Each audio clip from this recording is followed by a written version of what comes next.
Hey guys, it's me, Gary V. Haven't made a video for GaryVaynerchuk.com in a while, so it's good to do so. Late night here in the office, hustling, which is kind of ironic because that's what I want to talk about. Article today written in ink, that says why Gary Vaynerchuk is flat out wrong. Steve, zoom in here, get it clear, get it right.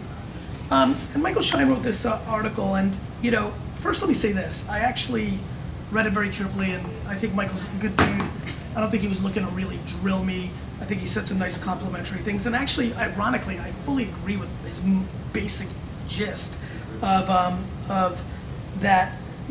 I rely on brute force. I'm a one-man show, and I create bottlenecks, and my approach is not scalable.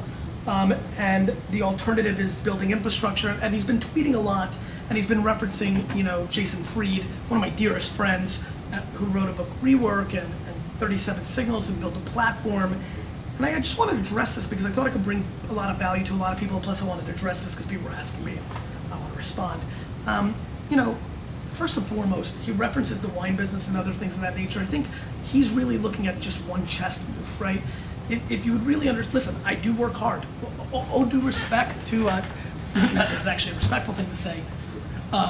Schein, go talk to Jason Fried about how hard he worked for the 10, 15 first years of his career. He built a platform called 37 Signals. He built a business, and he's created a lot of efficiencies. And then there's some jargon about, like, you really want to live on a, help me here, am I wrong? Like, be on an island in Fiji and make money, and that's great too. And I can do that too, by the way, ironically. And I think there's a couple things that I want to address. Number one, first of all, there's so many ways to play the game, right? I believe so much in people that believe in efficiencies and building structure and infrastructure and letting business come to them. I have no interest in creating a bottleneck. Shiny, I think you're extremely naive if you think I've created a bottleneck.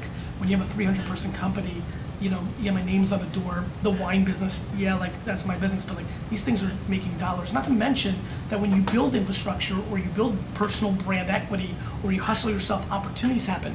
My investments in Twitter and Tumblr and things of that nature that I've made a lot of money on, they happened because of my sheer brute force created a platform of opportunity. I really do think you're looking at one chess move. When you start playing out the second chess move, the books I've written, one's coming out in a week, pre-order now, those kind of things. Somebody just bought a copy of Crush It. Boom. Somebody just bought a bottle of wine on WineLibrary.com. Boom. I don't think I'm bottlenecking, friend. And so what I think is happening here is there's a disconnect on what can happen years down the line versus what can't. Listen, I'm a workaholic and I love the hustle and I love people. I love working. I love being a bottleneck.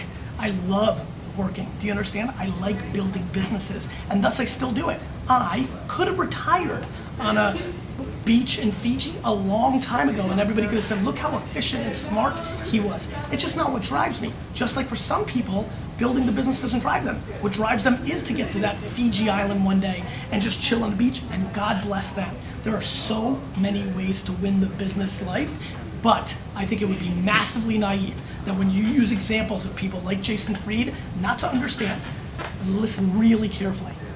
Jason Fried worked his ass off to create the opportunity to become scalable. Unless you're inheriting a crap load of cash, you have to work hard for the opportunity to create infrastructure. I've got more infrastructure than you think.